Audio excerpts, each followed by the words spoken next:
Hi everyone, this is Mr. Knowledge. Welcome. I seek the protection surround God. In the name of Allah that I begin, the most gracious and the most merciful.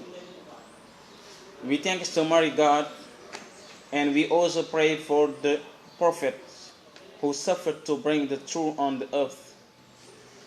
So today, we come just to talk about a religious phenomenon, Sheikh Ahmad Bamba Khadim Rasul.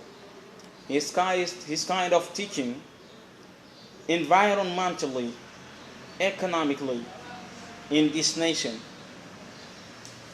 Because we have ever seen all around the world a man who was born in his nation, he raised in that nation, and he built a city which became today the biggest city in this nation. So then we can say Serigne Touba Khadim Rasul's kind of teaching environmentally. He separates all his disciples in the different costs to build a city, a village, which become today a big city. For example, one of his closest brother, Mam Cherno, he was the person who built Daru Mu'ti. Today we remark Daru Mu'ti is among us the biggest city in this nation. And Mam Sheikh Anta Darussalam, when he built Darussalam with him, Mam Sheikh Anta, he was 18 at that time, and he was given about 99 disciples to work with him.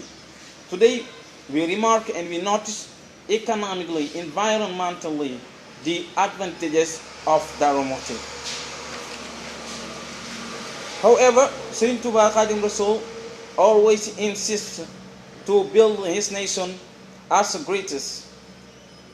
And he was always teaching to his disciple that you have not justly and insist to live near the capital of your nation. So you have to be little far from there. We also can take example, someone like his first son, Sheikh Muhammadul Mustafa, the man who built Ta'if. Ta'if today is a city. Also, Serigne Ahmadu Ndumbe Khaban. Also, Sheikh Abdullah his son, Belal. Also, Sheikh Salihu Mbake. That I take example in the Quran, what God say, Inna alladhina amanu. So, the believers, indeed the believers, wa amilu salihat, who do everything the good deed.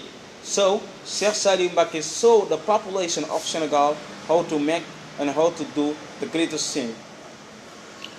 So economically, local consumption, that is the first thing we have to take as an example.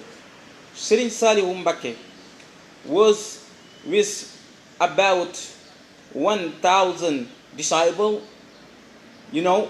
who filled every rainy season, and they made the local consumption. And Serigne Touba Khadim Rasul taught all of them and all the men, Zeus especially, who follow his kind of teaching, that wherever you are, if you have the investment, you have to invest in your country. That's why if we see his disciple, always respect that recommendation. So, Serigne Touba Khadim Rasul's kind of teaching for all the kids, all the youth of Africa, and all the Muslims all around this world can benefit from it. And we can take profit of his teaching. Serigne Touba said in his books, as known as Masalikul Jinan, that I say always, if we applicate it in our public teaching, in our public education, in our education system of our nation, that the kids will become the future of our nation, to keep it and make it better. Serigne Touba said, ولا يشدك عن القبول كوني قصير الباع في زلجيلي. You know, never ignore my books, never ignore my kind of knowledge, because of I have ever got out this nation to learn. That's not just the problem. And he also said, ولا يشدك عن القبول عن أخشي كوني من السودان ولا يشدك مدى الأزمان عن أخشي كوني من السودان. You know, never hear my books and never hear my knowledge, my own knowledge, that this man is a black. I am so proud of being a black. I'm so proud of being a Senegalese people, and I always practice my Africanity. And he also say that it's not the case of being black or white.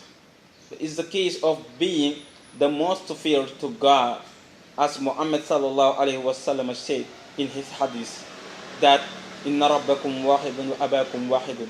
Allah la fadla li arabiyyin ala ajami, wala li ajamiyyin ala arabi, wala li ahmar ala aswada, wala li aswada ala a'mar illa bit taqwa. Inna akramakum indallahi atqakum. So your Lord is unique, as he said, Father Samawat wal Ard, the creator of the sky and of your parents are unique for you. ولا تنهرهما وقل قولا كريما.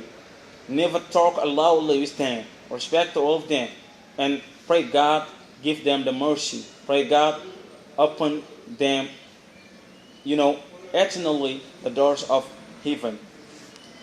I also said that the black is not better than the white. White is not better than black. Arab is not better than the Ajam. Ajam is not better than the Arab. So the most important is just being a fearless of God. And Serigne Touba said that in that books, is akramul ibadi indallah aktharum taqwan bila istibad. The holiest person in God is the man who contain the fear more than the others. And I also say that it doesn't bring to you the complex to show everyone that you can create something scientifically, economically, environmentally, religiously. Because of your black, you have not be uncomprehensive. You cannot be an ignorant. So this is the kind of teaching of Sheikh Ahmadu Bamba Khadim Rasul. Thank you for following Mr. Knowledge Yebelkan once again. To summarize, we cannot say at all Serigne Touba Mbacké Khadim Rasul. Thank you.